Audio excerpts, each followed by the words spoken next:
on a toujours 3 fois plus d'objets qu'on pense. Parce qu'en fait, un Français sur 2 achète des objets qu'il n'utilisera jamais.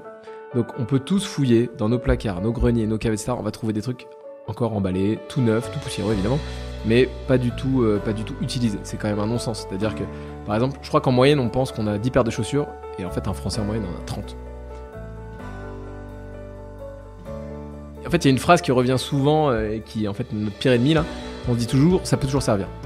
Et en fait, ce truc-là, faut vraiment lutter contre, parce que nous, voilà, toute la philosophie de Give, c'est en fait, on veut passer du ça peut toujours servir à ça doit servir à quelqu'un d'autre.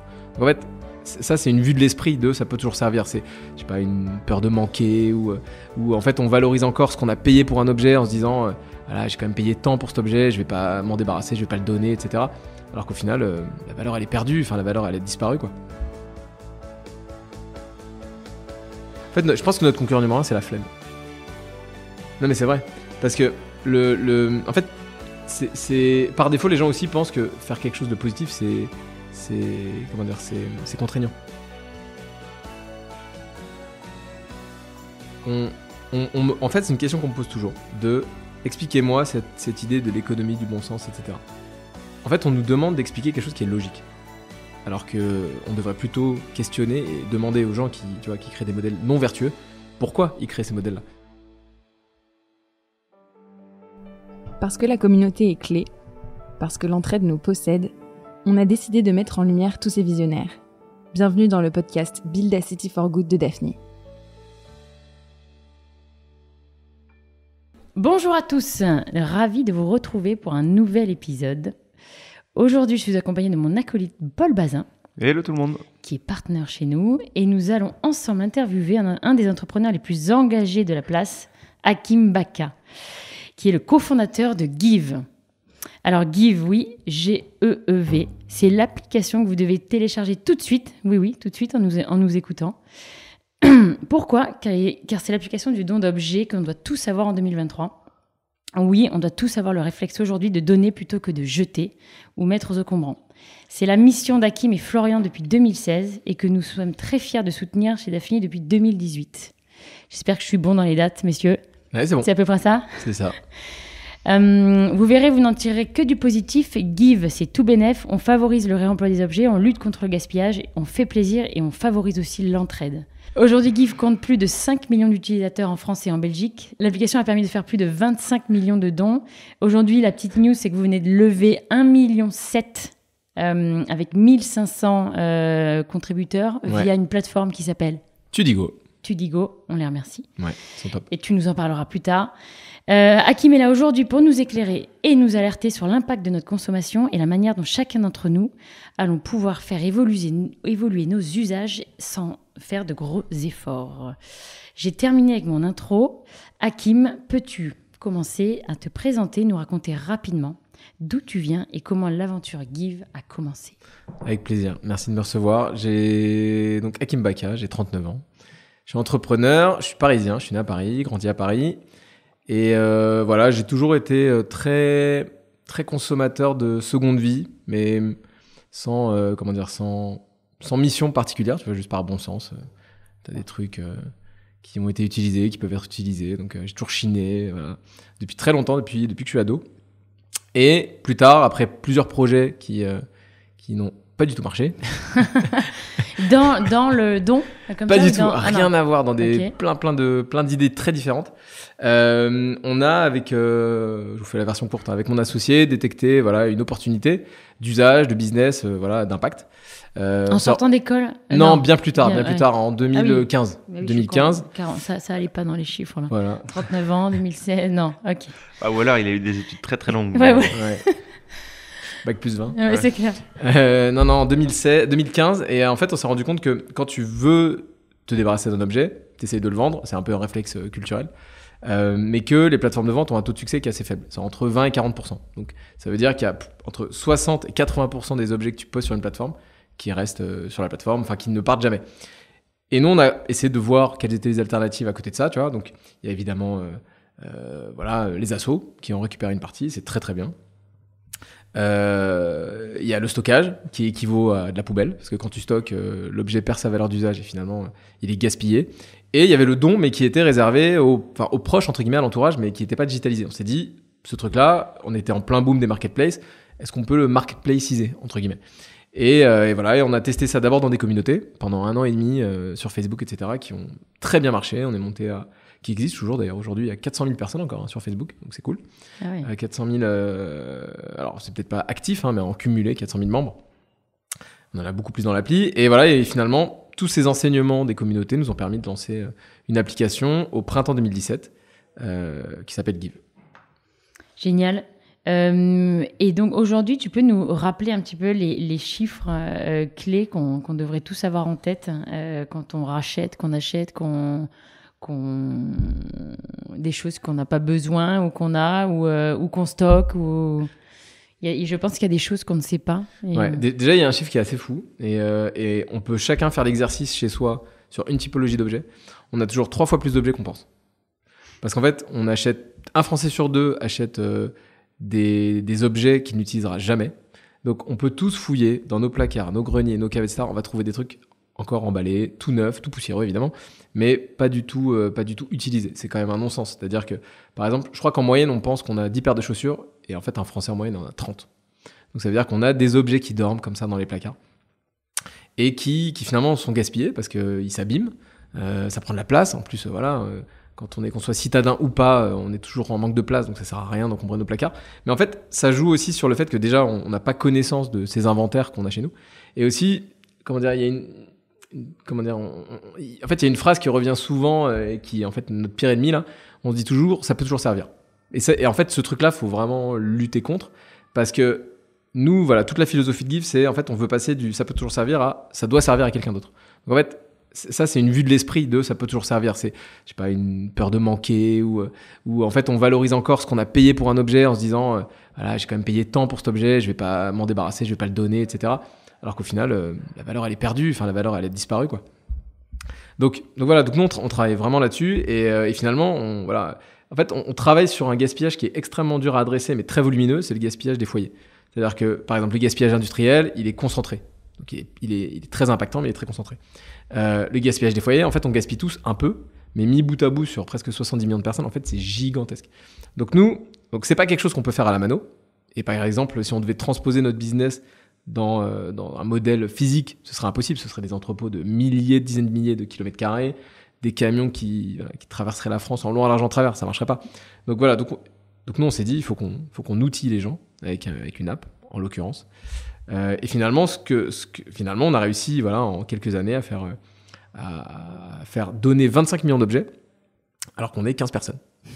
Et votre concurrent numéro 1, c'est Le Bon Coin ou c'est la poubelle? C'est une bonne question. Ou, en fait, pardon, ou le placard. Emmaüs, c'est pas les... Ils donnent. En fait, je pense que notre concurrent numéro 1, c'est la flemme. Non, mais c'est vrai. Parce que en fait, c'est par défaut, les gens aussi pensent que faire quelque chose de positif, c'est contraignant. Tu vois. Et alors qu'il y a des choses extrêmement, au contraire, impactantes négativement qui le sont plus. Tu vois, nous, par exemple, notre concurrent aujourd'hui, c'est plus la déchetterie. Et on essaie de prouver aux gens que donner sur l'appli, c'est plus simple, plus rapide, moins contraignant qu'un truc qui est plus impactant négativement, entre guillemets. Voilà, donc notre use case, entre guillemets, si tu veux, c'est voilà, t'as un canapé que t'as pas réussi à vendre, bah, plutôt que d'aller chez ton voisin, lui emprunter sa remorque, le dimanche matin, te lever pour le mettre dans la remorque, faire l'accueil à la déchette, le jeter, etc., et perdre 3 heures, poste-le, dans la journée, quelqu'un va venir le récupérer, et toi, tu peux rester sur ton canapé, quoi. Enfin, nouveau canapé. Et je dois dire, c'est assez impressionnant, et je pense que tous ceux qui ont testé l'appli en tant que donneur peuvent témoigner. À chaque fois que tu fais un don, que ce soit un canapé, et après, j'aimerais bien revenir sur les typologies d'objets aussi que vous avez, mais que ce soit un canapé, que ce soit une carte Pokémon, que ce soit un livre, dans les 10 minutes qui viennent, tu as déjà les 5 messages, et tu sais pas combien tu as reçu de messages en plus. Mais il y a une telle demande sur cette plateforme qui fait que, en fait, tu vois vraiment que c'est pas, si ça peut pas te servir à toi, ça sert forcément à quelqu'un d'autre. Même si tu vois plus la valeur d'usage pour toi, pour cet objet. Alors, évidemment, je suis d'accord avec toi. C'est bien.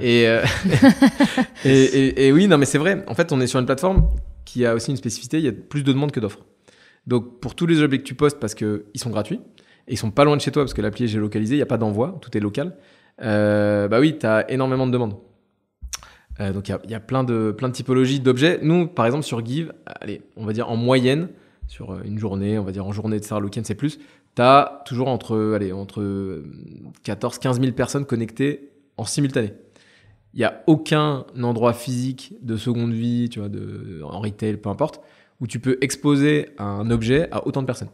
Donc, et même si c'est un truc très insolite, etc., le volume de demande fait que tu trouveras toujours quelqu'un. Tu vois, c'est comme ta carte Pokémon, ton pins, etc. Moi, il n'y a pas une personne qui m'a pas dit, qui n'était pas surpris de voir certains objets donnés. Parce qu'en fait, ils se projetaient pas sur mais qui donne ça ou qui récupère ça. Mais si, en fait, il y a des gens qui vont récupérer ça. Par exemple, je sais pas, j'ai n'importe quoi, tu peux collection. Non, mais des fois, c'est des trucs vraiment insignifiants qui ont zéro valeur marchande ni rien. Mais potentiellement, t'as un collectionneur, potentiellement, t'as je sais pas, j'ai n'importe quoi. Oui, tu peux donner un boulon, ça se trouve, c'est le boulon qui manque à quelqu'un. Non, mais c'est aussi ridicule que ça, mais au moins, c'est un boulon qui va pas à la poubelle. Bon, j'exagère sur le boulon, mais c'est l'état d'esprit, quoi, c'est l'idée. Et tu voulais revenir sur la typologie de... Ouais, de savoir un peu qu'est-ce qu'on peut donner, qu'est-ce qu'on doit donner au lieu de jeter. On a parlé du canapé qui est un cas d'usage facile parce qu'en plus de ça, tu as une valeur, donc tu comprends un peu le pourquoi les gens vont le prendre. Est-ce que tu as des exemples d'objets qui sortent un peu de l'ordinaire, qui sont passés par la plateforme et un peu tu vois, le meilleur don qui ait jamais été sur la plateforme? C'est une bonne question. Alors, le meilleur don, c'est très subjectif. Parce que, en fait, ça dépend. Si tu prends l'angle valeur potentielle marchande. Où vous vous êtes dit, ah ouais, c'est dingue, il y a quelqu'un qui a mis une voiture. Ouais, bah oui, il y a des gens qui ont mis des voitures. Oui, mais au final, ça c'est ta première Énorme. réaction de se dire, il y a quelqu'un qui a une voiture, il y a quelqu'un qui a mis un scooter, il y a quelqu'un qui a mis un bateau, une caravane. Mais au final, imagine, si le truc ne se vend pas, c'est une horreur. Qu'est-ce que t'en fais de ta voiture? Qu'est-ce que t'en fais de ta caravane? Enfin, rien que soit tu vas payer pour en faire et pour la transformer en déchet, ce qui est naze, parce que ça va te coûter de l'argent, et en plus, c'est polluant. Donc en fait, les trucs qui ont l'air les plus dingues et les plus sexy, en fait, c'est à la base, pour la personne qui le donne, un énorme pain, tu vois, un énorme boulet, quoi, à la patte. Donc, en fait, non, il y a vraiment toute typologie d'objets, des objets les plus que tu retrouves vraiment dans le quotidien de tous les gens, à des trucs vraiment très insolites. Mais oui, des fois, t'as des trucs très impressionnants. Par exemple, on a beaucoup de pianos. Alors, par exemple, le piano, c'est un très bon exemple. C'est très sexy, mais en fait, c'est très compliqué. Parce que c'est très lourd, c'est très encombrant, etc. Et quand tu ouvres l'appli, tu te dis, ah, mais c'est dingue, il y a des pianos, quoi. Mais je te jure que c'est pas les objets les plus demandés, par exemple. Tu vois. Alors qu'à l'achat, c'est très cher, mais non, c'est pas, tu vas pas avoir 50 000 demandes pour un piano, quoi. Donc, non, t'as plein de typologies d'objets. Mais oui, par exemple, même nous, la boîte est à Bordeaux. À Bordeaux, j'ai vu, il y a pas si longtemps, un bateau. J'ai halluciné. Ah ouais. En cale sèche, et toi, un voilier de 7 mètres. Je donne un voilier. Ok. T'as pas essayé de le récupérer? Si. Et c'est bien. Et t'as pas Non, triché. non, mais c'est vrai. J'ai pas allé dans le back-office pour te mettre en numéro 1. Honnêtement, alors j'ai pas vraiment essayé de le récupérer. Je suis allé le voir par curiosité. Et effectivement, alors pour la petite histoire, c'était un pro qui avait ça en gardiennage. Ça faisait 10 ans que la personne s'était pas manifestée, donc il savait pas comment s'en débarrasser. Donc il a mis sur Give et il utilisait Give en perso. Et je crois que c'est parti. Mais encore une fois, il y avait des petites contraintes. Fallait quand même aller le chercher, etc. Tu vois, Mais pouvoir le stocker. Ouais, voilà. Et puis le truc après. était en gardiennage depuis 10 ans, donc fallait le retaper. Enfin, voilà, c'est très cool, mais il y a un peu de taf. Je veux juste préciser parce qu'on parle beaucoup de gaspillage d'objets, mais on gaspille aussi de la nourriture. Ouais. Et on peut donner de la nourriture. Et tu as même des exemples de personnes qui donnent des légumes frais de leur potager. Ouais. Nous, on a intégré la nourriture en 2019, donc 2 ans après le lancement de l'application. Honnêtement, pas vraiment sur un move business quoi que ce soit, c'était vraiment poussé par la communauté parce qu'ils n'arrêtaient pas de nous le demander. En fait, ils postaient des dons de nourriture dans les dons d'objets. Donc nous, on ne laissait pas passer. Au bout d'un moment, on s'est dit, bon, quand même, il y a quelque chose à faire, quoi. Et puis on avait vu qu'à l'étranger, il y avait quelques apps qui faisaient que du don de nourriture entre particuliers. Donc on l'a intégré. Alors, il y a du volume, c'est quand même beaucoup moins que les objets, c'est moins de 10% des dons sur l'application. Oui. Ouais. Mais parce qu'en fait, t'as une date de péremption, non? C'est pas plus peur, non? En fait, oui, c'est ça. C'est plus des bloquants culturels et psychologiques. Parce que... et qui sont pas justifiés au final. En fait, si tu veux, l'usage du don d'objets ressemble comment dire, de l'extérieur à une vente, tu vois. Tu postes une annonce, un objet, la personne te contacte, elle vient, enfin voilà. D'ailleurs, ça. souvent, tu dis j'ai Ça vendu un ressemble au Bon objet. Coin. Non, t'as Bah oui. donné un objet. Alors que t'as pas d'équivalent sur la nourriture. Tu vois, tu vends pas de la nourriture de chez toi. Donc, c'est vraiment, l'usage est encore plus nouveau. Et en plus, t'as, oui, cette petite paranoïa, psychose de est-ce que je vais récupérer de la nourriture chez. Alors, tout part. Hein. Les gens qui posent de la nourriture, tout part. Que ce soit voilà, des gens qui ont fait pousser, comme tu disais, des légumes, qui en donnent, ils en ont trop, ils en donnent. Des produits qu'ils ont achetés, qu'ils n'ont pas aimés, qui donnent. Des lots, tu vois, des trucs comme ça. La très grande majorité, c'est des produits qui sont même pas déballés, donc neufs. Et finalement, ça marche très bien, mais on sent que oui, l'usage, il peine à Et prendre. vous n'êtes pas responsable si... comment vous faites pour vérifier qu'il n'y ait pas des produits qui ont passé à la date de péremption et qui ne vont pas intoxiquer Non, je sais pas. Non, mais t'as raison. C'est une très bonne question qu'on s'est posée. Je sais, en lançant. On se l'est posé, et en fait, alors, sur les millions, parce que je sais plus, on doit être quand même à plusieurs millions de dons de nourriture maintenant cumulés, on n'a jamais eu, honnêtement, c'est pas une posture marketing ou légale ou machin, c'est pas mes avocats qui m'ont dit de dire ça, on n'a jamais eu aucun problème. Parce alors déjà, en fait, nous, on a plusieurs étapes de validation. La première, c'est déjà, comme l'objet, on valide toutes les annonces avant publication. Donc, il y a des objets, par exemple, que tu ne peux pas donner de la grande distrib aux assos. C'est une loi. Voilà. Donc, il y a des catégories de nourriture qui sont jugées à risque. Donc, nous, déjà, tous ces produits-là, on les valide pas. Donc, c'est par exemple les produits à base de crues, tu vois, c'est les crustacés, tous ces trucs-là, voilà, ça passe pas. Donc ça, c'est le premier truc. Le deuxième truc, on a intégré dans le produit, voilà, des petites fonctionnalités sympas. Par exemple, tu es obligé de rentrer la DLU ou la DLC, donc la date limite de consommation, etc. Et dès qu'elle est dépassée, l'annonce supprime automatiquement. Et après, le plus important, c'est l'utilisateur final. C'est-à-dire que si tu vas récupérer une denrée qui a l'air pas consommable, en fait, il faut juste pas la consommer, quoi. C'est le bon sens. On en revient toujours. Nous, c'est vraiment ça, toujours le sujet sur le bon sens. C'est juste du bon sens, tu vois. Mais comme au resto, comme partout, si tu vois qu'un truc est pas bon, tu vas pas le manger. Même t'achètes un truc au supermarché, tu loues le truc qui a pas l'air bon, tu le manges pas. Donc, et c'est pour ça, en fait, les gens font preuve de bon sens, donc on n'a pas de problème. Et après, juridiquement, nous, on n'est pas responsable. C'est un peu comme le Bon Coin ou toutes les plateformes classified. Nous, on fait des mises en relation. On n'est pas responsable du contenu. Ok. Très clair. Tu voulais passer à quel sujet, Polo ? Non, moi de toute façon, j'ai un million de questions pour toi. Mais il y a la première question que tout le monde nous pose quand on parle de Give. Give, c'est dans le portefeuille, c'est une des boîtes, je pense, les plus connues. Vous avez une très belle marque. On en a parlé. Vous avez 5 millions d'utilisateurs. Et la majorité en France, donc ça commence à être, c'est une des boîtes du portefeuille qui est le plus utilisée, où on peut croiser des gens dans la rue qui l'utilisent. Et quand on pitch Give, tout le monde comprend, mais il y a une question, la première question, tout le monde. Comment vous gagnez de l'argent ? Quelle question originale. Non, mais évidemment, c'est la question qu'on nous pose tout le temps. Et au final, c'est pas si... La réponse est plutôt, quand on l'explique, et je vais te l'expliquer, même si tu le sais déjà, évidemment. J'espère bien. Il y a nos auditeurs, nos auditrices, c'est eux qui veulent savoir. Non, mais en fait, c'est assez simple.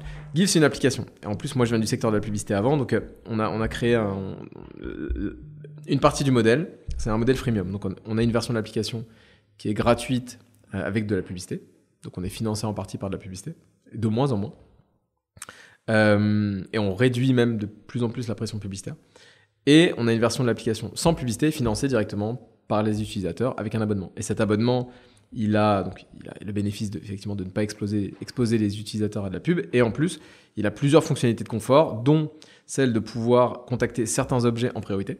Donc on donne une priorité de 24 heures à nos utilisateurs sur certains objets, des objets qu'on considère, nous, de confort, donc c'est pas des produits essentiels, par exemple l'habillement c'est essentiel, l'hygiène c'est essentiel, etc. C'est par exemple les meubles. Voilà. Pour contacter les meubles, il faut, dans les 24 premières heures, il faut être abonné.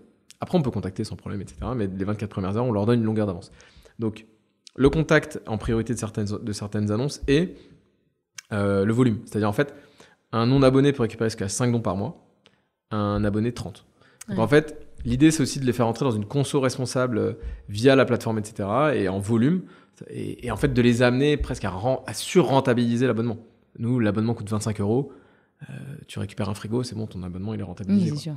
Donc économiquement, ça a du sens. Et ça marche bien. On a mis du temps quand même à capter ça.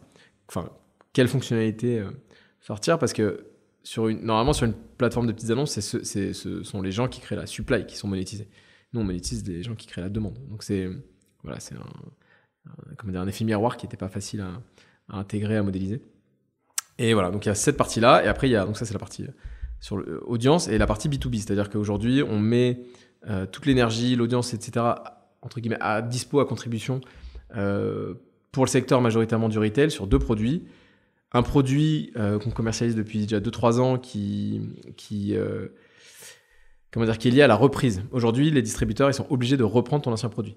Ouais. Voilà. Donc, Darty, tout ça, boulanger. Exactement. Ouais. Donc nous, et ça leur coûte des sous, on leur propose d'intégrer Give dans le funnel client en physique et en digital pour que leurs clients donnent leur ancien produit chez nous.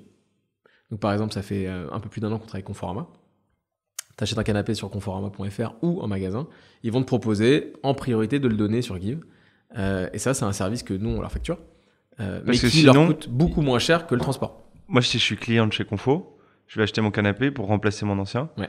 Si je demande à Conforama, ils sont obligés d'aller prendre un camion et d'aller chercher mon ancien canapé pour le mettre dans un entrepôt et après le mettre dans la benne. Alors c'est ça, mais c'est même plus court et moins vertueux. Alors la fin, c'est ça. La fin, c'est la benne. Mais en général, c'est des sous-traitants, donc c'est des logisticiens, des transporteurs qui leur facturent le fait qu'ils te reprennent ton ancien canapé, s'ils peuvent le faire, parce qu'en plus cette obligation réglementaire, elle est très très bien dans l'idée, mais des fois elle est un peu difficilement applicable. Déjà, tout bêtement, quand un livreur fait une tournée, il a plusieurs trucs dans son camion et il organise son camion. Les produits au bout du camion, dans le fond du camion, c'est les dernières livraisons, et les produits au cul du camion, c'est les premières. Mais du coup, lui, il sait pas gérer le fait de re-remplir le camion. Donc en fait, si à chaque fois qu'il livre un canapé, il re-remplit, c'est un enfer. En fait, ça tournait. Donc des fois, il le fait pas, machin. Donc c'est un enfer pour le partenaire, c'est un enfer c'est un coût pour le distributeur. Et à la fin, tous ces produits-là sont gérés par des éco-organismes qui font bien leur taf, mais qui ont encore du mal à créer un circuit de réemploi. Donc il y a beaucoup de recyclage. Donc ton canapé, s'il est encore utilisable, à la fin, il va à la poubelle. Et le recyclage n'est pas une bonne solution. Enfin, c'est en fait, il arrive après le réemploi.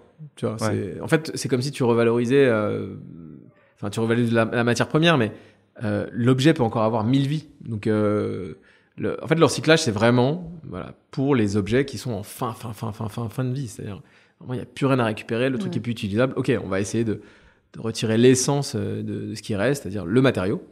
Mais si l'objet est utilisable, il peut avoir 4, 5, 12 vies, faut qu'il continue, quoi. Mais ça, les gens, ils sont pas conscients, en fait, que c'est la fin de la vie de l'objet, le recyclage, tu vois. Non. Je pense qu'on jette aujourd'hui, on met à la benne ou on donne dans un carton pour Emmaüs. D'ailleurs, Emmaüs, je dis ça, mais ils les donnent aussi. Ça finit où chez Emmaüs? Emmaüs, Emmaüs, ça finit... pareil. En fait, Emmaüs, quand tu donnes à Emmaüs, Emmaüs vend. Emmaüs vend, oui. Ils vendent sur leur point de vente. Et ils ne prennent pas tout, Emmaüs. Alors, en fait, c'est ça. Sur l'associatif, encore une fois, chaque fois je me justifie, mais c'est important parce qu'on n'est pas en concurrence de l'associatif, on est vraiment en complément. Sur le sourcing, ils prennent ce qu'ils peuvent revendre. Évidemment, ils ont une capacité de stockage limitée, donc ils ne vont pas prendre des trucs qu'ils ne peuvent pas revendre. Leur objectif, c'est revendre pour financer leur activité solidaire. Donc, ils reprennent ce qu'ils peuvent revendre. Donc, ce qu'ils ne peuvent pas reprendre, des fois, ça finit sur Give. Très bien. Et ce qu'ils reprennent, oui, ils vendent pas 100%. Et quand ils vendent pas, oui, ça finit à la poubelle. Mais comme n'importe quel acteur aujourd'hui de la seconde vie aussi. Hein. Donc voilà, et c'est impossible, ils pourront jamais revendre 100%. C'est impossible, il y a pas autant de demandes. On n'a pas fini la question sur comment tu gagnes de l'argent, parce que tu nous as parlé de l'app de la reprise, le 1 pour 1, où tu sauves la vie des retailers pour la loi AGEC. Exactement. Donc le freemium, la reprise liée à la loi AGEC, et là pour revenir un tout petit peu en amont, le distributeur, aujourd'hui, il a 2 responsabilités, ce que le client a chez lui et ce qui lui reste quand il ne vend pas. Donc nous, on essaie d'adresser les deux avec la plateforme, ce que le client a chez lui, la reprise, ce qu'il reste quand il ne vend pas, les invendus. Et là, on est en train d'intégrer, on est en test depuis 6 mois sur l'intégration des invendus des distributeurs sur Give. Donc soit en don, soit en vente. Mais vente après coûtant. Vente vraiment pas cher. Un peu ce qu'a fait, c'est complètement ce qu'a fait Phoenix et Too Good To Go sur l'alimentaire. Voilà. Donc le distributeur a des invendus, on le met sur une appli locale, parce que ça n'est que du local, il n'y a pas d'envoi, il faut aller dans le magasin récupérer. ou acheter. Et voilà, donc c'est des vitrines locales d'invendus, etc. Et c'est un truc qui est très très dur à faire pour les distributeurs parce que c'est des petits inventaires, des fois il reste que 2 produits, des fois 0, enfin pas 0. Ça sert à rien qu'ils le fassent eux-mêmes. C'est ultra compliqué. Ok. C'est ultra compliqué. Donc voilà, donc on a lancé ça, il y a un vrai besoin, on a beaucoup d'écoute, donc c'est très cool. Et voilà, on s'est en test à Bordeaux depuis quelques mois, sur 25 magasins à peu près. Là, on commence à déployer en Ile-de-France et il y a encore plein de trucs à faire.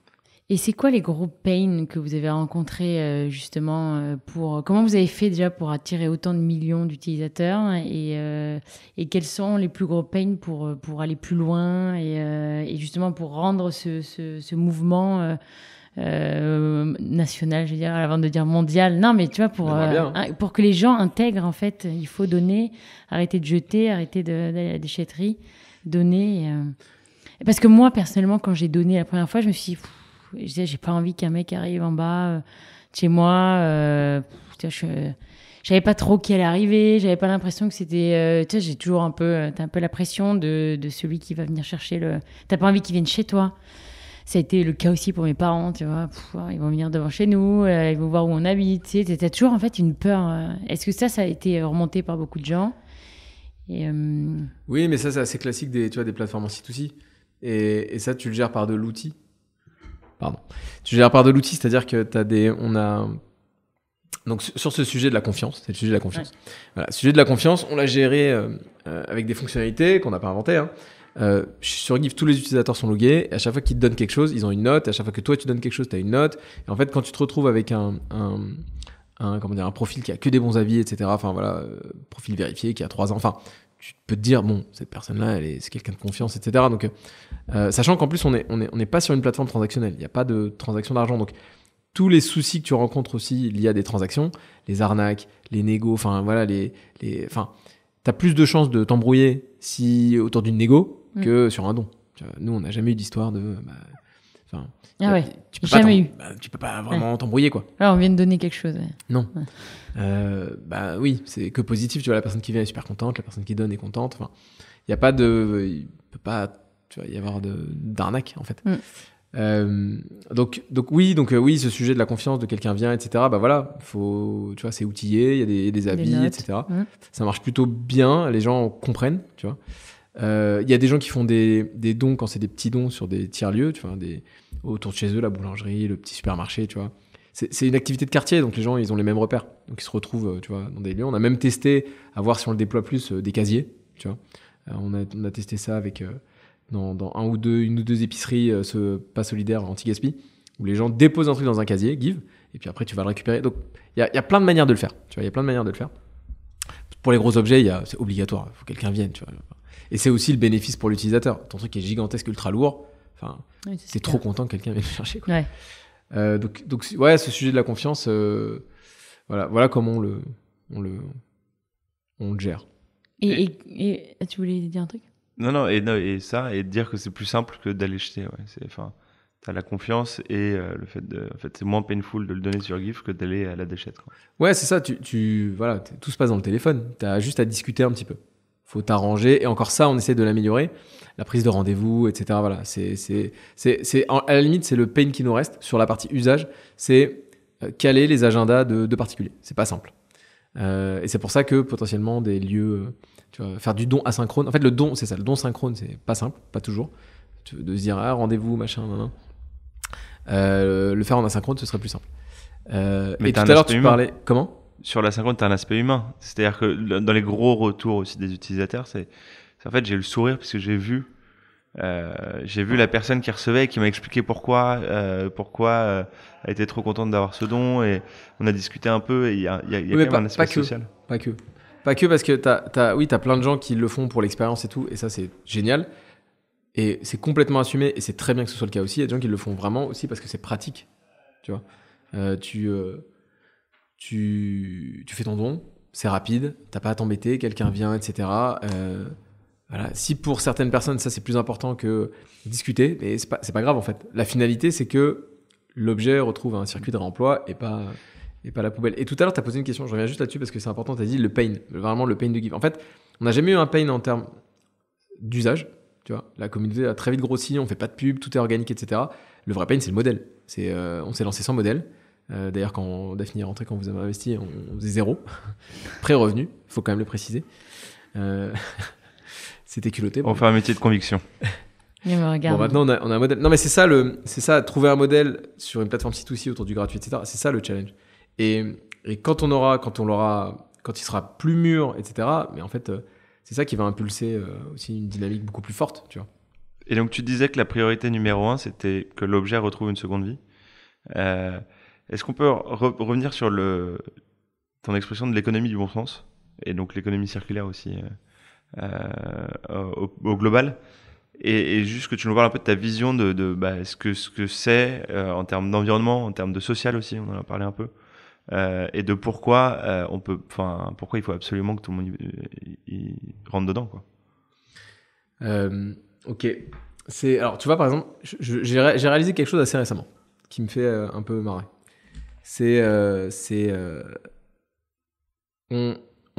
fait, c'est une question qu'on me pose toujours. Expliquez-moi cette idée de l'économie du bon sens, etc. En fait, on nous demande d'expliquer quelque chose qui est logique.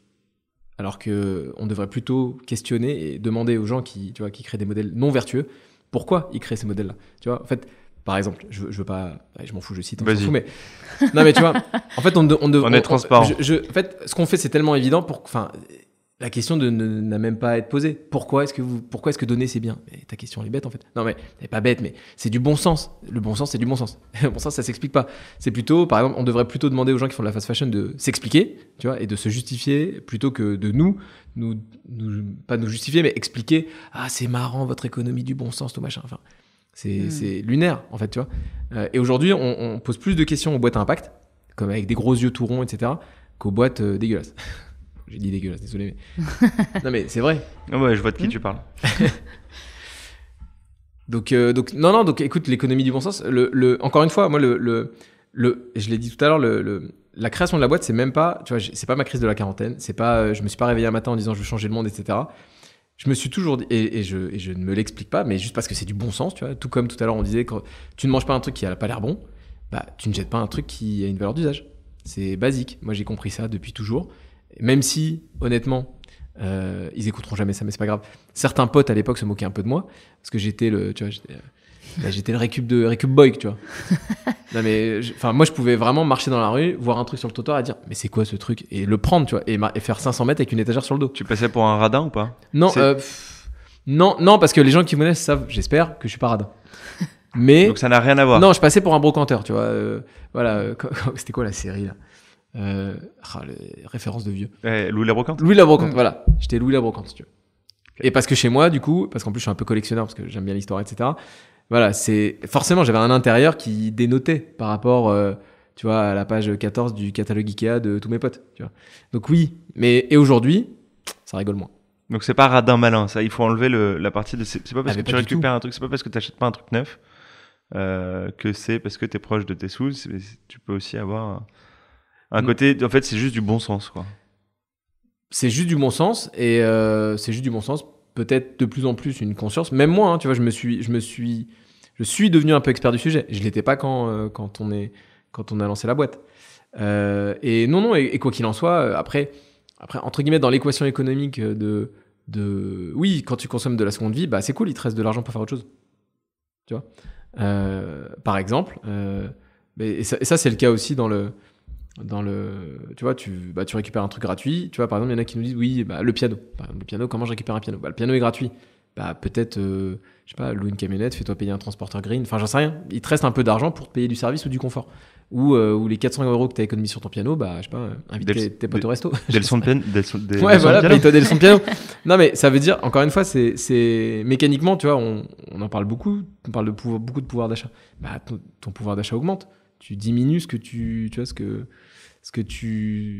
comment dire, des produits que tu consommes, ton budget, ameublement par exemple. Donc c'est top. Donc tu diminues la consommation pour la planète et tu augmentes ton pouvoir d'achat. Exactement. Est-ce que vous avez remarqué qu'il y a des coins en France où ça marche mieux alors j'ai plusieurs questions. Déjà, est-ce que quand il y a une crise du pouvoir d'achat où tout devient trop cher, tu sens qu'il y a un pic de gens qui se connectent et qui s'inscrivent? Et est-ce que tu as remarqué cette tendance un peu de la seconde main et de la seconde vie, etc. C'est de plus en plus... c'est dans l'air du temps et on est obligé d'y penser. Est-ce que tu sens que c'est très dans les grandes villes, une tendance dans les grandes villes, ou bien ça commence à faire partie un petit peu de tous les endroits en France et toutes les catégories socio-professionnelles? Plein de questions. Ouais, il y a trop de questions. Non, mais t'as raison. Alors, déjà, nous, depuis la création de la boîte, depuis le lancement de l'appli, c'est vraiment d'abord popularisé dans les communautés qui étaient dans les grandes villes. Donc, on a forcément démarré beaucoup à Paris, Bordeaux, Lyon, etc. Plusieurs années après, 6 ans, parce que ça fait 6 ans que l'appli est lancée, oui, l'audience est beaucoup plus diffuse. Donc, on est urbain, très urbain, encore très périurbain. On commence à avoir pas mal d'utilisateurs dans les zones plus rurales. Mais en fait, alors c'est long, mais c'est aussi long parce qu'on fait pas de pub, tu vois. Donc, c'est beaucoup de bouche à oreille, de croissance organique. Donc, la croissance organique, c'est long. Et puis après, oui, il y a une prise de conscience qui est dingue. Nous, on l'a constaté et on a des pics dans l'année. Là, par exemple, on est en septembre. On sort tout juste d'un gros pic parce que la rentrée, c'est hallucinant. Les fournitures, etc. C'est un moment d'équipement pour les enfants qui est gigantesque et ça a un coût gigantesque. Donc ouais, là, c'est toujours un pic de dons et de récupération qui est ultra fort. Comme en janvier, quand mamie t'a offert le cadeau que tu voulais pas. Tu vas plutôt aller c'est exactement ça. Noël. Ah ouais, post-Noël, nous on a toujours aussi un pic. En fait, le seul creux, c'est entre Noël et Jour de l'An. Il y a vraiment une baisse significative qui est pas gigantesque, mais quand même. Parce que les gens sont pas trop chez eux, ils sont en famille, etc. Ils font autre chose. Par contre, après Noël, c'est gigantesque. Les gens ont acheté des trucs, se sont fait offrir des trucs, du coup ils se désencombrent, et en plus, ils en ont parlé à Noël. Tu vois, c'est un sujet maintenant, la conso, machin, voilà, on en parle beaucoup à table.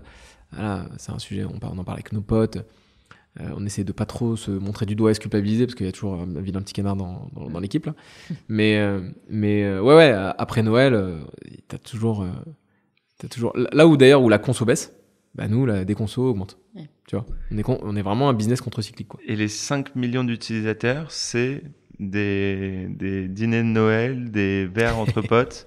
C'est organique, il y a pas de Vous faites pas de la pub dans le métro pour dire hey les gars, allez donner des pianos, des voitures et des canapés. Non, on en a fait un tout petit peu au lancement, la première année, pour amorcer, et puis apprendre aussi. Et on a arrêté, il n'y a pas eu un utilisateur payant depuis 2019. Donc on est en 2023, donc ça fait 4 ans. Et oui, c'est beaucoup d'organique, c'est 60-70%, c'est du bouche à oreille. Et c'est cool parce que c'est à la fois la plus grosse caution. Quand un pote te dit essaye, c'est dingue, bah c'est génial, c'est la meilleure caution. Et après, il y a beaucoup de RP. On a beaucoup de relais médias. Ça, c'est un canal c'est un canal qu'on travaille beaucoup. Mais parce qu'en fait, aujourd'hui, on adresse 2 sujets qui sont des sujets d'actu ultra forts, la conso responsable et l'inflation.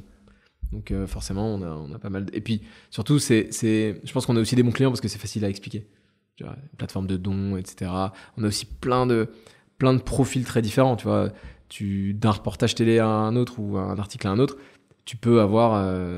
Et c'est ça qui est cool. Et je trouve que des fois, les journalistes d'ailleurs jouent pas mal le jeu. Tu vois, ils vont pas dans les clichés de oui, c'est la plateforme que solidaire, etc. Non.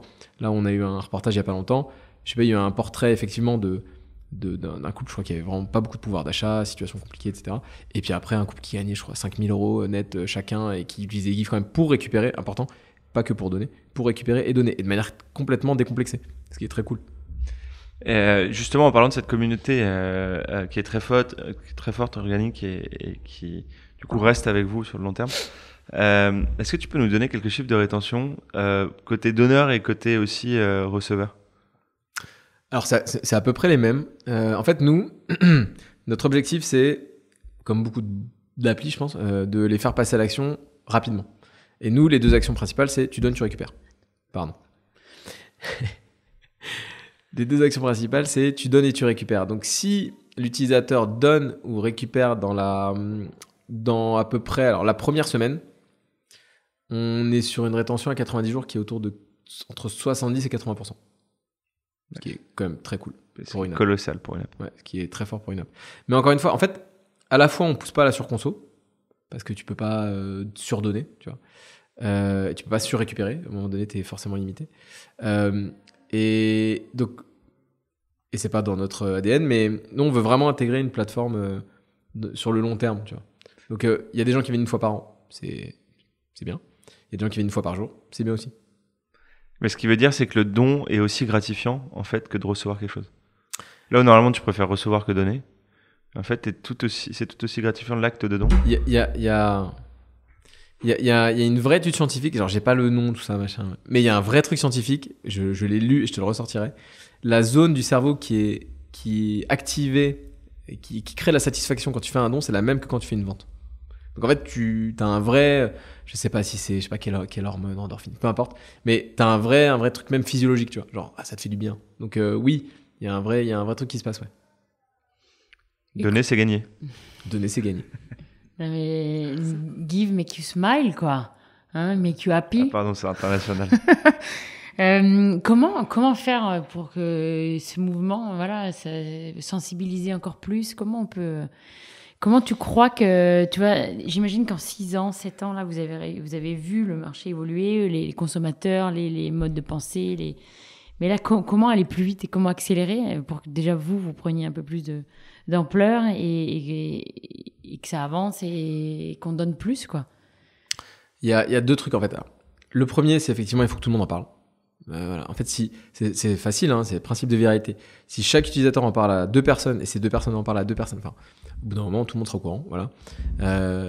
Et voilà, et on a réussi à trouver une place dans le quotidien des gens, et le téléphone des gens. Et 2 sont pas faciles, donc a priori ça devrait le faire. Je vois pas pourquoi les 5 millions premiers utilisateurs seraient différents des 5 suivants, parce que c'est quand même très varié. Et alors attends, j'ai perdu mon point. Et le deuxième, c'est évidemment, en fait, c'est ultra important parce on reste une boîte. En fait, je reviens sur la partie modèle et en fait, il faut qu'on soit indépendant financièrement. Faut que Give, c'est un service d'audience, c'est un service qui coûte cher.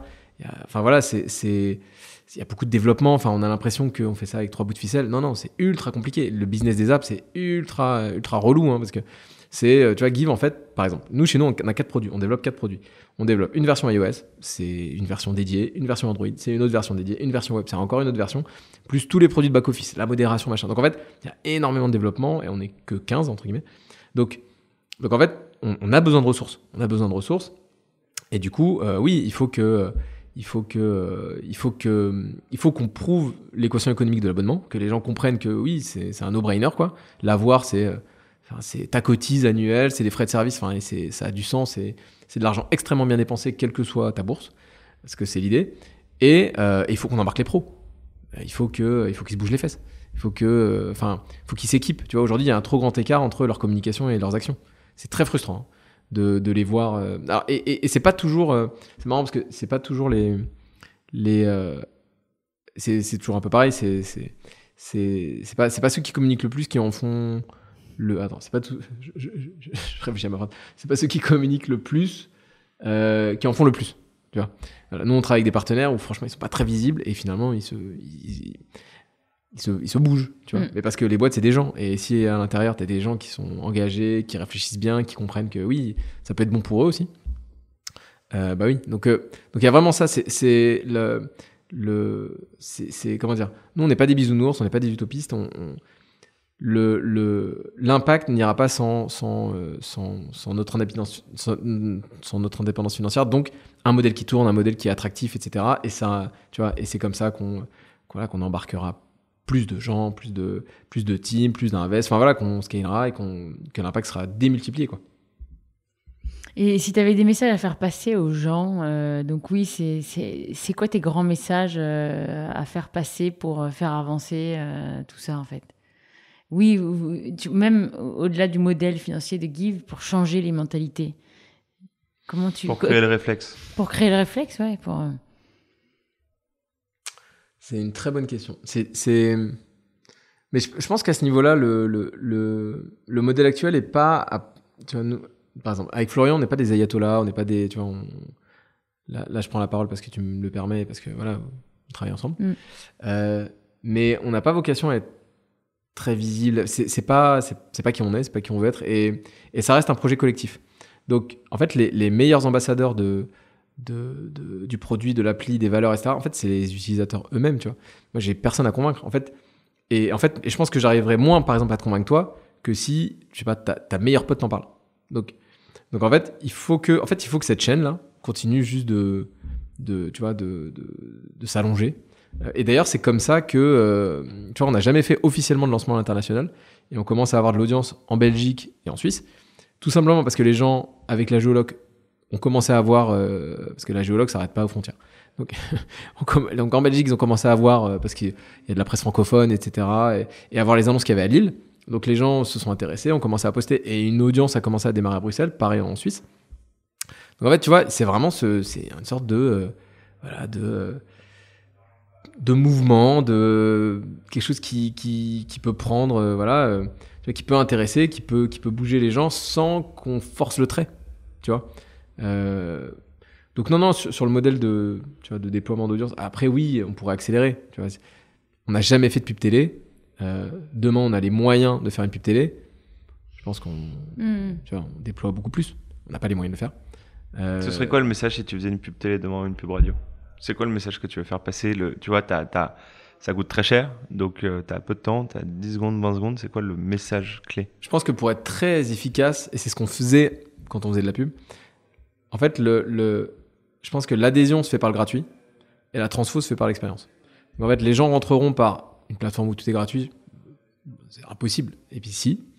Et après, au final, c'est en testant, donc en récupérant, en redonnant, que la rétention se fait et que les gens vont garder ça dans leur quotidien. Donc, je pense que, marketingment parlant, en disant il y a le bon coin du gratuit, il y a un Vinted du gratuit qui existe, il est français, etc. Et vous allez dessus, vous allez voir, il y a 1 milliard de trucs, trop cool. C'est forcément ça. Enfin, tu vois, et en fait, alors on voit à peu près l'impact que ça pourrait avoir, parce que quand on a la chance d'avoir des reportages télé, on en a quelques-uns, pas des millions, mais quelques-uns.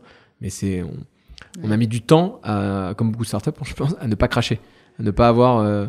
Tu vois, il y a des passages télé où on a fait, je sais pas, 60, 70 000 téléchargements en quelques minutes, quoi. Ouais, c'est fou. C'est énorme. Et quelques chiffres là, juste parce que c'est quand même impressionnant. Tu disais, il y a 25 millions de dons depuis que vous êtes créé, qui sont passés par la plateforme. Tu as un peu une idée de l'équivalence en tonnes? Est-ce que ou là le flux actuel, si on parle là là on est en septembre, août dernier, il y a eu combien de dons, il y a eu combien de personnes qui, en gros, ça impacte combien de personnes Give aujourd'hui? Par mois, par exemple par mois, c'est à peu près 800 000 à peu près actifs, voilà. Sur l'année, parce qu'en dédupliquant, tu vois, par exemple sur 2022, c'est 2,2 millions de personnes qui se sont connectées, qui ont scrollé, qui se sont baladées sur l'appli. Donc c'est la moitié de notre base d'inscrits depuis la création de la boîte. Encore une fois, ça se trouve, tu as un utilisateur qui a un compte, je sais pas, depuis 2018, qui a pas déménagé depuis, qui n'utilise Give que quand il déménage, et qui à un moment donné va, tu vois, dans 3 ans, va redéménager et se dire ah bah oui, bah Give, évidemment, j'ai encore des trucs.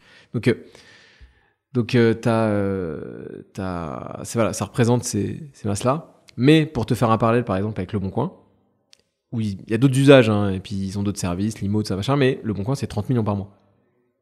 30 millions d'utilisateurs actifs par mois. Donc on a une marge. Et quelqu'un qui vend, c'est quelqu'un qui peut donner. Et quelqu'un qui achète, c'est quelqu'un qui peut récupérer. Donc, tu vois, par équivalence, tu te dis, on est loin du compte quand même. Et combien de dons, du coup, par mois? C'est à peu près entre. Alors, ça dépend des mois, mais entre à peu près 700 000. Sur l'année, c'est à peu près 8 millions de dons.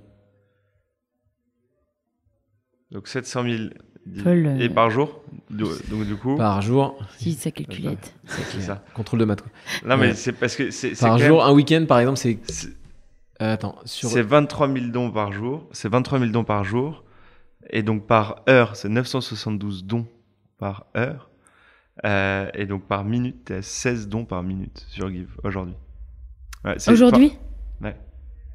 On se rend pas compte avec les gros chiffres. Je crois que c'est ça. De mémoire, sur les derniers calculs, c'était un don toutes les 3 secondes. Ça doit être dans ces eaux-là. Donc, exactement. Un don toutes les 2,7 secondes. Ouais. Juste en août, là.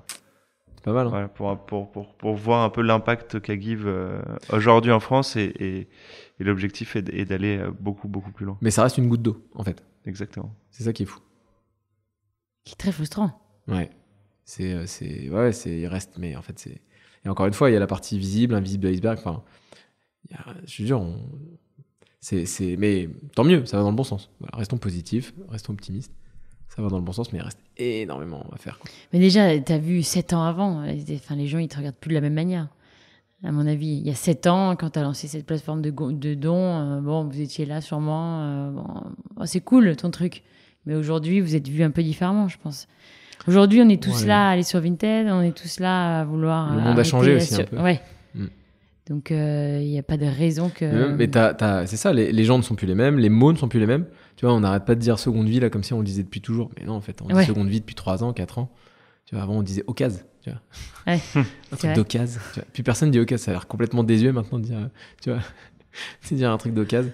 L'occasion, quoi, c'était presque. Tu vois, là, pour le coup, l'occasion, ça fait cheap. Tu vois. Ouais. Bon, c'est une autre. Seconde vie, ça fait un peu chic et tout. Tu vois. Réemploi, tout ça. Et maintenant, reuse, tu vois. On est sur la seconde vie. C'est exactement le même business. Et c'est quand même amené l'expression la 3e vie, la 4e vie, la 5e vie, parce que pourquoi ça s'arrêterait à. Ouais, mais et ça, oui, c'est très dur à traquer, mais on l'observe. Par exemple, tiens, anecdote de cet été. Cet été, on a eu des users, et c'est pas le premier été. Il y a des gens qui vont sur leur lieu de vacances, qui récupèrent sur Give et qui à la fin de leur séjour redonnent. Tu vois, par exemple, t'as pas envie d'emmener ta baignoire là pour ton bébé en plastique, qui prend énormément de place, qui est trop relou. Bah, il y en a qui arrivent sur leur lieu de vacances, ils récupèrent et à la fin ils redonnent. Alors, du bon sens. Ultra don éphémère, tu vois, mais ça marche. Et et on le voit sur certains. Regarde, moi, rien qu'hier, véridique, c'est pas, encore une fois, c'est pas une posture. J'ai donné un meuble que j'avais moi-même. Alors, pour le coup, je vais être honnête, pas récupéré, acheté d'occasion chez Emmaüs, mais je l'ai remis sur Give et la personne était super contente. Et je pense est-ce qu'on peut revenir aussi sur la campagne que vous avez fait début de l'été sur Tudigo, parce que c'est une bonne validation.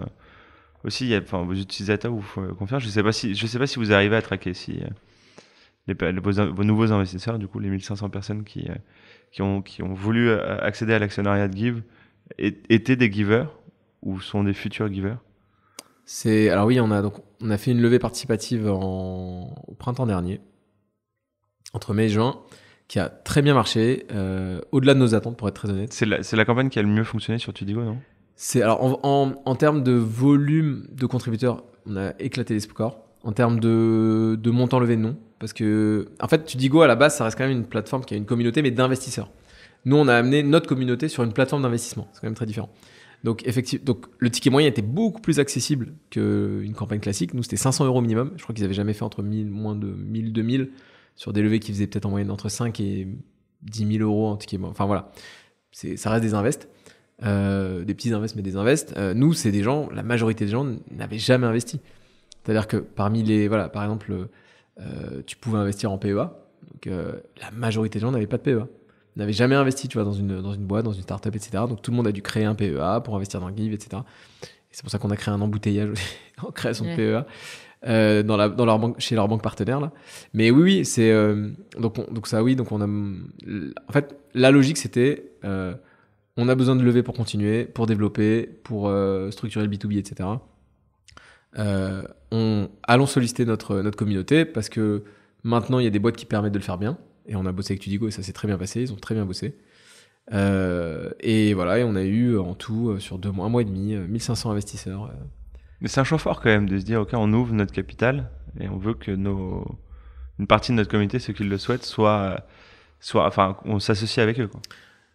Oui, mais au final, franchement, ça nous a pas, on n'a pas cogité plus que ça, tu vois. Pour nous, c'était naturel.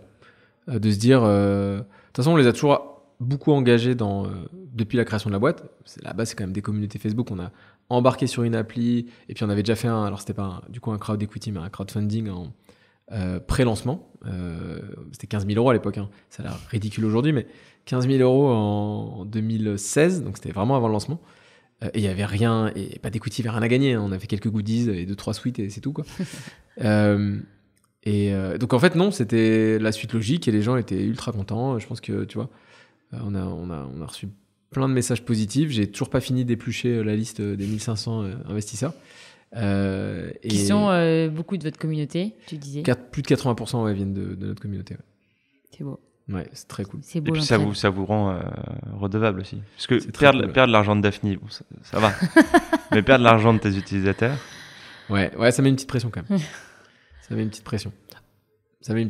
Non, je vais pas te cacher que. Mais de toute façon, tout comme on faisait pas n'importe quoi avec votre argent, et tu le C'est sais, clair. et tu le sais en plus, on va pas non plus faire n'importe quoi avec cet argent-là. Mais oui, là, par contre, on s'est mis dans une. Là, on est sur une trajectoire, oui, où ce modèle-là, ça fait déjà, tu vois, 6-7 ans que la boîte existe. Bon, là, cette année, je pense qu'on va faire une belle année. Il y a des trucs très cool qui sont passés, qui arrivent là. Donc, non, en tout cas, la trajectoire va être bonne et on espère que la vision qu'on a eue se réalisera, quoi. Et du coup, comment tu restes, petite transition, 7 ans après, comment tu gardes et comment vous gardez avec Florian cette envie d'emmener Give, même s'il y a des hauts et des bas. 7 ans après, c'est quoi qui vous motive encore plus pour continuer l'aventure et pour amener Give? Tu t'essouffles pas? Vous vous essoufflez pas? Vous n'avez pas envie de dire allez, on arrête? Non, mais On fait autre chose? c'est beau, quoi. Vous avez une mission de dingue, vous faites un travail de fou, mais bon, c'est long, quoi. Ouais. Comment garder la motivation? Alors, il y a plusieurs points. Le premier, c'est la mission, l'impact, tu vois. Ça, c'est cool. Franchement, ça te rebooste à chaque fois. On a un SAV qui déborde de messages où les gens nous remercient et tout. C'est good vibe tous les jours, quoi. Alors, il y a des gens qui râlent aussi, hein, faut pas rêver. Même une plateforme de dons, il y a des gens qui râlent. Bah oui, c'est comme ça. Parce qu'il y a des bugs, non, mais pour un million de raisons, et ils ont raison, et évidemment, on prend le point. Donc, il y a ce sujet. Évidemment, la mission, plus que tout, tu vois, parce que c'est passionnant, tu vois. Le deuxième point, c'est que Give, c'est un produit pas fini, tu vois. Donc, tant que c'est pas fini, on s'en va pas. Quand ce sera fini, on s'en ira. Yeah. Non, mais tu vois, quand le truc sera sur des rails, etc. Donc, on démarre un truc, on le finit. Et après, la vérité aussi, c'est que, tu vois, moi, j'ai 39 ans, Florent en a 40. On a 3 mois d'écart. Et non, mais aujourd'hui, il y a aussi un truc qui est super important, et ça, je suis très transparent là-dessus. On travaille aussi dans de bonnes conditions. C'est-à-dire que, tu vois, alors, on se paye pas des millions, mais on a largement, on a de bonnes situations. Voilà, la vérité, c'est que, voilà, on est bien financé, on travaille bien, on paye bien nos salariés.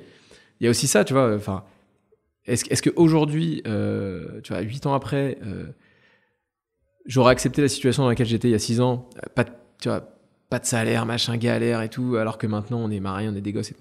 Évidemment que non. Donc en fait, c'est aussi ça, c'est aussi parce que on a de bonnes conditions pour travailler et parce qu'on valorise ce qu'on fait, même si le modèle est pas encore mûr, machin, enfin tu vois. Voilà, et parce que, non mais, je ne suis pas un...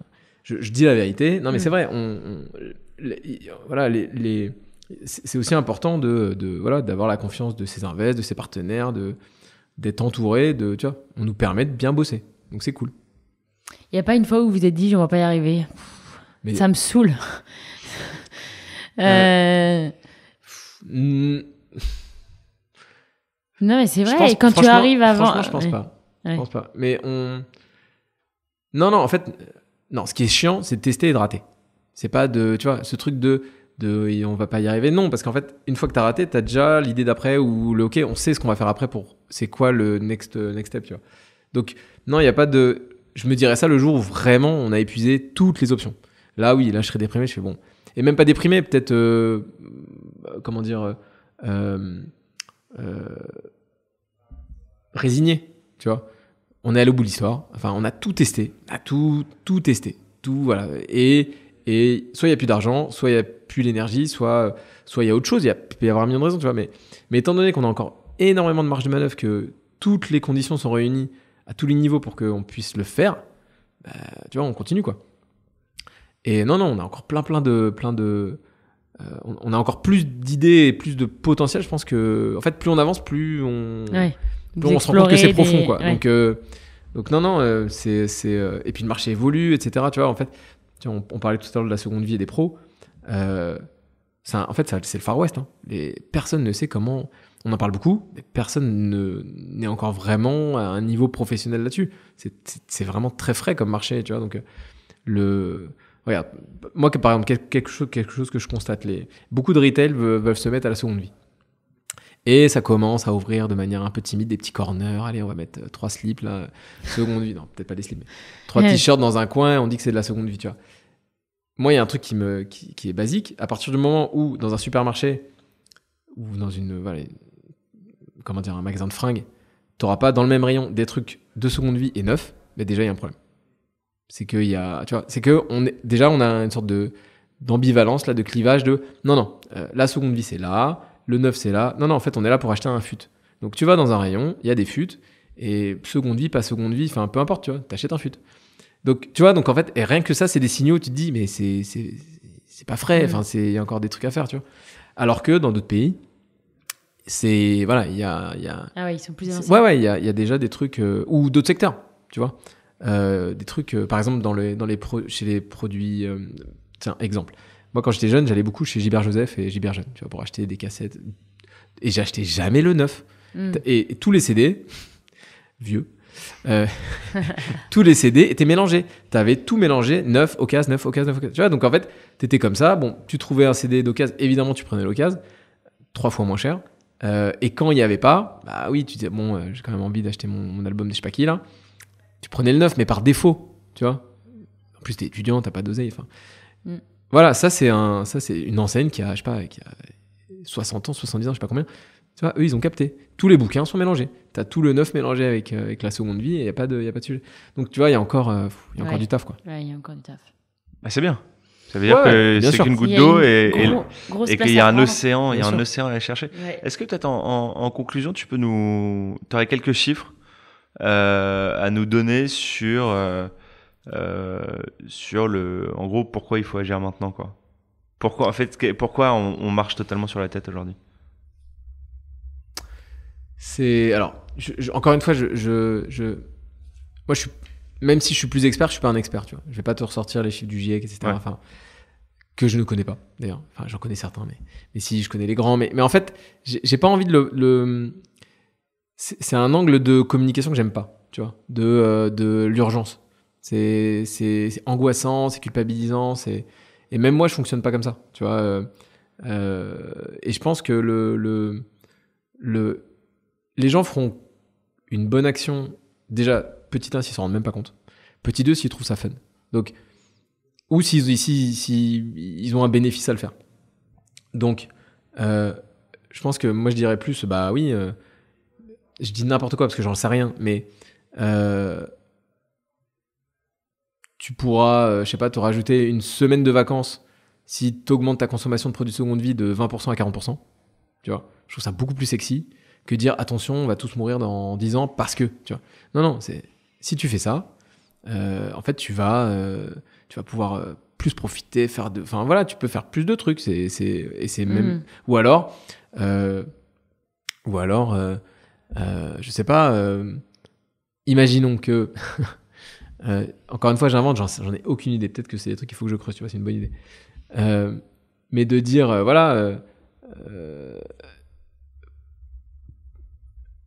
je sais pas, utiliser GIF toute l'année et donner, 90% de ce que tu donnes à la déchette, bah c'est 40 heures de plus passées avec tes gosses.